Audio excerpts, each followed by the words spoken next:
My name is Madeline, and 12 years ago, I met James at a business networking event. He was a senior manager at a trading company, charming and intelligent, with kind eyes that made me feel at ease. What really won me over, though, was how he talked about his 13-year-old daughter, Sarah. The love in his voice when he mentioned her name was unmistakable. I'd built my chain of beauty salons from the ground up, and success had brought me everything except what I wanted most, a family. I couldn't have children of my own, a fact I'd learned to live with, but meeting James and Sarah felt like a second chance. We got married 6 months later, and they moved into my house.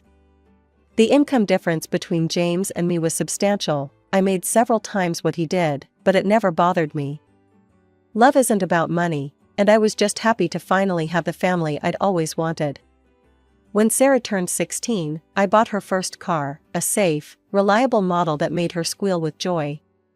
"This is really mine," she'd asked, tears in her eyes as she hugged me. "Thank you, Madeline. You're the best." 2 years later, when college acceptance letters started arriving, I didn't hesitate to offer to pay for her education. It wasn't Harvard, but it was a good school, and Sarah was thrilled. Those early years were beautiful. We were happy. I had everything I'd ever wanted, a loving husband, a stepdaughter who seemed to appreciate me, and a home filled with laughter.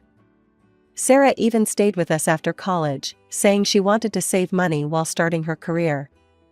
I'll never forget that spring evening when Sarah came home practically glowing with excitement. She'd been dating Michael for 2 years, and I knew him well, a decent young man who worked as a software engineer and treated her like a princess. Still, when she burst through the door waving her left hand with a diamond ring sparkling on it, I was genuinely surprised. "Dad, Madeline," he proposed, she squealed, bouncing on her toes like she was 16 again instead of 25. "We're getting married." James jumped up to hug her while I stood there grinning like an idiot.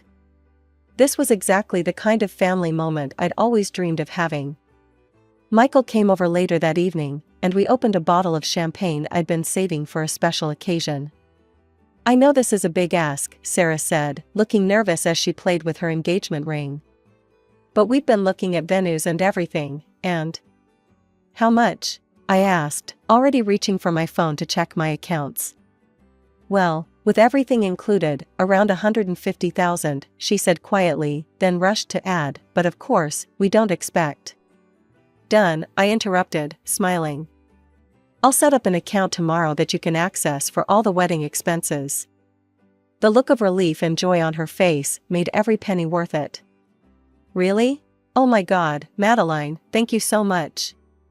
She threw her arms around me, and I hugged her back tightly, remembering that teenage girl who'd first welcomed me into her life. The next few weeks were a whirlwind of excitement. Sarah included me in everything at first. We'd sit at the kitchen table late into the night, looking at wedding magazines and Pinterest boards. She'd text me pictures of dresses she was considering and ask my opinion on color schemes. "What do you think about these flowers?" she'd ask, showing me photos of elaborate bouquets. "Too much? Not enough?" "I love the pink peonies," I'd say, and she'd make notes in her wedding planner. She found her dream dress, a stunning designer gown that cost more than my first car, and I didn't even blink at the price tag. The way her eyes lit up when she tried it on was worth every cent. The venue she chose was spectacular, an elegant historic hotel downtown with crystal chandeliers and marble floors. The menu she selected featured premium dishes that would impress any food critic. I transferred the money as promised, and Sarah dove into the planning with enthusiasm. But then, about 2 months into the planning, something shifted. The detailed updates became shorter, vaguer. Instead of our long planning sessions, she'd rush through dinner and disappear into her room or go to Michael's place. "How's the planning going?" I'd ask. "Fine," she'd reply, barely looking up from her phone. "Everything's on track." When I'd try to get more specific details, she'd give non-committal answers. "Oh, just finalizing some things." Or, "Don't worry, it's all under control." I told myself not to be hurt by this gradual exclusion. After all, planning a wedding is stressful, and she was probably just overwhelmed. Maybe she needed some space to make her own decisions. I remembered being young and wanting to prove I could handle things on my own. James noticed my concern one night as we got ready for bed. "Everything okay?" he asked. "You seem worried." "I'm probably just being silly," I said, trying to smile. "It's just, Sarah seems different lately. More distant." "She's just busy with the wedding," he assured me, kissing my forehead. "You know how it is, so many details to manage. Try not to worry." I nodded and tried to push my concerns aside. But there was a nagging feeling in my gut that something wasn't quite right. The happy bubble we'd been living in felt like it was starting to develop tiny cracks, and I couldn't shake the sensation that this was just the beginning. As the weeks passed, I decided to take a more active role in the wedding planning again. One morning, over coffee, I casually brought up something that had been on my mind. "Sarah, honey, I was wondering about the guest list," I said, watching her scroll through her phone. "Have you figured out how many people you're inviting?" She looked up briefly. "Oh, yeah, we're keeping it small, about 50 people." "That's nice, intimate," I nodded, then added, "I'd love to include my parents and my sister. They've always adored you, and they'd be thrilled to be there." The change in Sarah's expression was immediate and startling. Her face hardened, and she put down her phone with deliberate slowness. "Actually, we're only inviting close relatives and friends. This is supposed to be a really personal celebration. I don't want to include people who aren't, actually family." The words hit me like ice water. After 12 years, after everything we'd shared, my family wasn't actually family to her? I took a deep breath, trying to keep my voice gentle. "Sarah, I understand wanting to keep things intimate, but my parents have known you since you were 13. They'd been to every one of your birthdays, your graduation." I paused, then added quietly, "and I am paying for the entire wedding. Surely we can make an exception for 3 people who care about you." Her face immediately twisted into a pout, and I could see the anger flash in her eyes at the mention of money. She pushed her chair back from the table with more force than necessary. "Fine," she snapped. "I'll send invitations to your mom and sister. Happy now?" Before I could respond, she grabbed her phone and stormed out of the kitchen. I heard the front door slam a few minutes later. That evening, James came into our bedroom with that look on his face, the one that told me I wasn't going to like what he had to say. "We need to talk about what happened with Sarah today," he began, sitting on the edge of our bed. "Okay," I said, putting down my book. "What about it?" "She called me crying earlier. Said you were really rude to her about the guest list. She's staying at Michael's tonight because she's so upset." I stared at him in disbelief. "Rude to her?" "James, she told me my family wasn't welcome at her wedding, a wedding I'm paying for, by the way. And I stayed completely calm when I talked to her about it." "I know, but maybe you could be a little more gentle with her," he suggested. "She's under a lot of stress with the wedding planning." I explained exactly what had happened, word for word, and I could see him processing it. He ran his hand through his hair, something he always did when he was troubled. "Okay," he finally said. "I see what you mean. I'll talk to her about it tomorrow." The next 2 weeks passed in an uneasy peace. Sarah had returned home and was acting as if nothing had happened, chattering about wedding details over breakfast and asking my opinion about centerpieces again. But something felt off, like the calm before a storm. Then came the bombshell at dinner. "So," Sarah said, pushing her pasta around her plate, "Mom found out about the wedding. She's back in town." I nearly choked on my wine. James's fork clattered against his plate. In 12 years, Sarah's mother, Linda, had barely been mentioned in our house. I knew the basics. She'd had a drinking problem, which led to the divorce, then moved to Arizona and essentially abandoned Sarah. No birthday cards, no Christmas calls, nothing. "She really wants to be involved in the wedding planning," Sarah continued, her voice bright with an enthusiasm I couldn't understand. "Actually, I invited her over for dinner this weekend. Here. My hand tightened around my wine glass. This was my house, the house I'd bought with my own money, the house where I'd created a home for us all.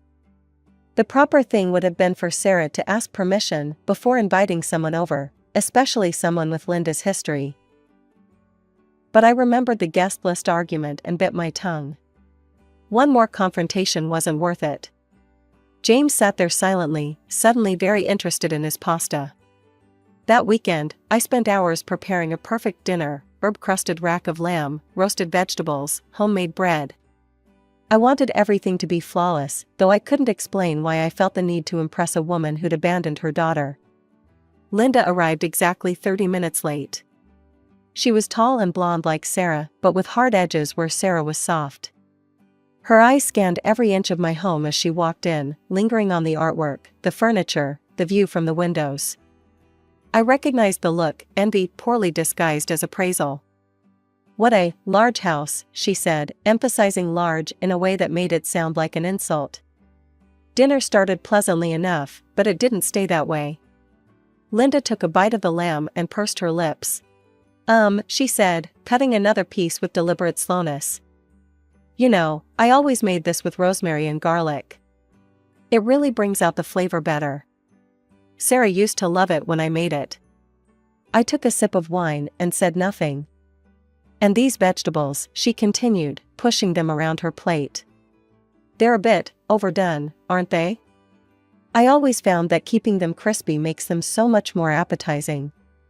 With each criticism, I waited for James to say something, anything.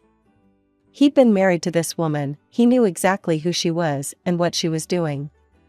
But he kept his eyes on his plate, cutting his food into smaller and smaller pieces. I sat there, watching this woman criticize my cooking in my own home, while my husband stayed silent and my stepdaughter beamed at her long-lost mother as if she'd hung the moon. Something inside me shifted, hardened. As dinner wound down, Linda dabbed her lips with her napkin and turned to Sarah. "So, honey, tell me about the venue. Which hotel did you pick?" "The Grand Morrison downtown," Sarah replied, brightening at the change of subject. "It's beautiful, Mom.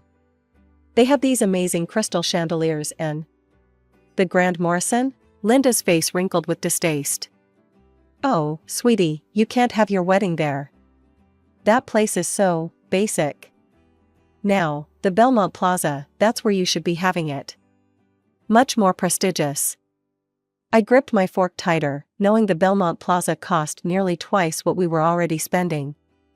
"The wedding we're planning isn't exactly cheap," I said, trying to keep my voice level. "The Grand Morrison is a lovely venue."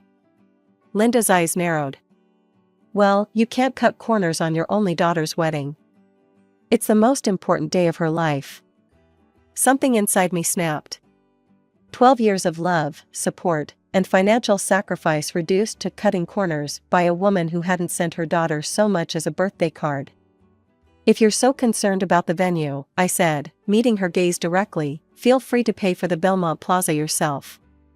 Since I'm the one covering the entire $150,000 for this wedding, I think the Grand Morrison will do just fine." The silence that followed was deafening. Linda's face flushed red. She stood up so quickly, her chair scraped against the floor. "I can see I'm not welcome here," she announced, grabbing her purse. "Sarah, call me tomorrow, honey." She stormed out, the front door slamming behind her. Sarah whirled on me, her face contorted with rage. "How dare you?" she screamed. "How dare you throw the money in Mom's face like that? You're cruel and greedy, and you've ruined everything." She ran upstairs, and I heard her door slam too. I sat there, stunned, as James helped himself to another glass of wine. Later that night, he came to our bedroom looking stern. "You need to apologize to Sarah," he said. "What you said to Linda was completely out of line." I stared at him in disbelief. "Apologize? For what? Telling the truth? Your ex-wife came into my house, criticized everything I did, and then suggested I was being cheap about a wedding I'm paying for entirely on my own. Still, you didn't have to embarrass her like that. And now Sarah's upset." "I'm not apologizing," I said firmly. Not this time. He grabbed his pillow. Fine. I'll sleep in the living room until you come to your senses. The next morning, my phone rang while I was making coffee alone in the kitchen. It was my mother. "Maddie, honey," she said, her voice concerned. "I wanted to ask you about Sarah's wedding. What's the date and venue?" "Dad and I haven't received an invitation yet, and neither has Jenny. I thought they must have gotten lost in the mail." I sat at the kitchen counter for hours after my mother's call, my coffee going cold beside me. The morning sun crawled across the floor as I waited, my anger building with each passing minute. Around 11, I heard Sarah's key in the lock. She'd been out since breakfast, probably with Linda. "Sarah," I called out, my voice steady, despite the rage simmering inside me. "We need to talk." She walked into the kitchen, still wearing yesterday's clothes. "What is it?" she asked, not quite meeting my eyes. "I just got a call from my mother," I said, watching her face carefully. She was asking about the wedding invitations, the ones that apparently never arrived. Sarah's expression hardened, a look I'd never seen before crossing her face. She lifted her chin defiantly. "I'm not inviting them." "Excuse me?" "I'm not inviting strangers to my wedding," she said, each word deliberately cruel. The word strangers hit me like a physical blow. My parents had been at every Christmas, every birthday, every milestone for 12 years. My sister had helped Sarah prepare for her college interviews. "Strangers?" "That's wrong, Sarah," I said, fighting to keep my voice level. "And it's ugly. These people have loved you and supported you for years." She laughed, a harsh, bitter sound I'd never heard from her before. "You want to talk about ugly? After what you did to my mom last night?" Her eyes flashed with anger. "Actually, you know what? I don't want you at my wedding either." Time seemed to stop. The kitchen fell silent except for the quiet hum of the refrigerator. 12 years of love, support, and sacrifice reduced to this moment. "Let me make sure I understand," I said slowly. "You don't want me, the person paying for your entire wedding, to attend?" "That's right," she said, lifting her chin higher. I felt an odd sense of calm wash over me. All the hurt and anger of the past few weeks crystallized into perfect clarity. I smiled, which seemed to unnerve her slightly. "That's fine," I said, my voice pleasantly light. "I won't come to your wedding." Without another word, I walked upstairs to my home office. My hands didn't shake at all as I logged into my banking app and revoked Sarah's access to the wedding account. It took less than a minute, just a few clicks to end what had taken 12 years to build. Next, I called Robert, the wedding planner. He answered on the second ring. "Robert, this is Madeline Harrison. I need you to cancel all the wedding arrangements." Excuse me?" He sounded bewildered. "Is everything all right?" "No, it's not," I said honestly. "But it will be. Please cancel everything and process the refund to my account." The Grand Morrison was my next call. The events manager was apologetic but firm. They couldn't refund the deposit for the food and beverages that had already been ordered. It was a few $1,000s lost, but at that moment, it felt like money well spent. That evening, the house was silent. James was still sleeping in the living room. I could hear him shifting on the couch as I got ready for bed. As I lay there alone in the dark, I realized I didn't feel sad anymore. I felt free. The next morning, I took my time getting dressed. I chose my favorite blue silk blouse and pearl earrings, armor, for what I knew would be a difficult day. When I finally went downstairs for breakfast, the storm broke immediately. Sarah and James were already at the kitchen table, clearly waiting for me. The moment I appeared, Sarah leaped to her feet, her face red with fury. "What did you do?" she screamed. "How dare you cancel my wedding? How dare you block my access to the account? That money was for my wedding." I poured myself a cup of coffee, my hands steady. "I'm not going to sponsor a wedding I'm not invited to," I said simply, taking a sip. "You can't do this." Sarah's voice rose higher, tears starting to stream down her face. You've ruined everything. The venue, the flowers, the dress, it's all gone. I set my coffee cup down carefully. Actually, I can do this, and I did. Why don't you ask the people you actually want at your wedding to pay for it? Sarah's face crumpled. She let out a horrible, gasping sob and ran from the kitchen. Her footsteps thundered up the stairs, followed by the slam of her bedroom door. James stood up slowly, his face dark with anger. Fix this, he growled. Right now. Call everyone back, reopen the account, and arrange everything again. Or I'll file for divorce. The threat hung in the air between us. 12 years of marriage reduced to this moment. I looked at the man I'd loved, really looked at him, and wondered how I'd never seen this side of him before. Okay, I said calmly. File for divorce, I'm not against it. The color drained from his face. He clearly hadn't expected this response. Madeline, you can't be serious.